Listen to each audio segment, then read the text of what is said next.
Hello! Welcome to our This Big Meaningful Life series. This is an opportunity that we take once a month in order to hear other people's stories in the hopes that hearing other people's stories can inspire us towards our own life callings and purposes. And so I have with me today Dominic Kaiser. Dominic is interested in the tech world. So dare he say his passion lies in the tech world. So Dom, tell me a little bit about why tech. Why is tech such a big deal to you? Because early on, college being early on, I had been inspired, even before that we were recording music and most of playing drums with different bands and things like that. Most of my role outside of playing drums and doing the, whatever was needed, was the recording portion, the technical portion. And that kind of went down the path of leading me to need computers and work with them and put audio cards in them and figure out why there's problems. And so that kind of was my, let's just say my bag, and became my bag of tricks coming into college. So Sure. So did you feel like what it meant for you to be into tech stuff evolved over time? How much has it changed since even college? It has evolved, and it has constantly evolved. So it goes audio, computers, more computers, into college, audio, lots of audio. Went there for a degree in music business, and specifically music recording. And then troubleshot a bunch of stuff there that led me into, and thanks to Wally Messner for that, the teacher at the time, and that was brought me into a bunch of different avenues of what I could do. Yeah. Worked on film, did audio for film, mixed a lot of bands, did our own band stuff, friends of ours, and then computer systems that had to be troubleshot because of problems, right? So that's where a lot of the troubleshooting skill came in. Where there was a problem, where we had to do, you had to make it work because you had to get the session done. And plus that, I mean, you use tech to sort of make the world a better place, yes. So do you want to talk a little bit about that? Like how does that play into doing great things in the world? I was always interested in automation because automation was the thing that I saw. I had to do a lot of repetitive tasks. Those tasks generally we can make easier and put into some sort of time-based format or whatever, to get that me to work less on the keyboard. Let's say something could handle that I wouldn't have to handle. Same with home automation or things that are interesting me, around the world, like power plants and sewage systems and ways you could actually control and make those things better, not just work them the way that they've always done, and maybe not as efficiently. So the same in the computer world. Code and everything works the same way as the stuff that it's modeled after. And even in your current life, so those are some of your dreams maybe for what you could do with automation or tech. But even now, I mean, all of these things that I do happen because you're making sure that they happen. Like things break and I hand them off to you, right? So tell me a little bit about the challenges. Presumably you experience challenges. It's not all easy, even if it's your passion. How do you keep going, even in the midst of challenge? So I generally react to the situation because it's you have something in the moment. You need to do whatever that is. I've learned since that doing that always, I mean, in many times I usually do it that way, but there's times where you just need to step away from it, and the challenge of being always a problem being brought to you consistently, and maybe multiple people bring you the problem at the same time, which is can be overwhelming. But you kind of have to just prioritize and then say this, and then what's the time need and all that kind of thing. Sure. And then take a step back from it. That's been my biggest challenge. Because usually I like to react and do, right? And then have it done and get it right back to the person. But that might not be the fastest or best way to handle it because you didn't step back and say, okay, what really needs priority? What, Sure. Do I understand the problem? Did I listen well? All those kind of things. And that has been better now. I would say as of the past 3 years, I've got better at that, which has helped me kind of address those challenges better. Yeah. And talk to me about why you would keep going in spite of the challenges, sort of in the realm of dreams, like in the realm of why this makes the world a better place type stuff. Well, I have lots of dreams, as you know. So for me, technology and stuff around that is a fuel for creativity.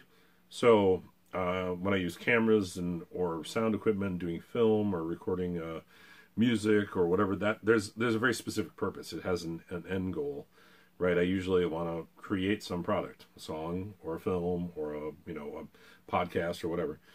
In the world of other technology, maybe it's supporting a program or making systems that we have in the church run better, smoother, so when we just hit buttons they work. Or in the world, a way to help assist. I haven't got to do that yet a ton, but maybe you can, like Bill Gates was talking about in his recent 2019 address, his letter he sends out every year. Child sickness has got better. They say because of better septic systems, better ways to treat sewage, better ways to get vaccines to people, those kind of things. Right. Haven't got to do it, but those are things that I would aspire to for technology. Yeah. And of course the personal things, like I want to make video systems better and render in 3D. That would be awesome.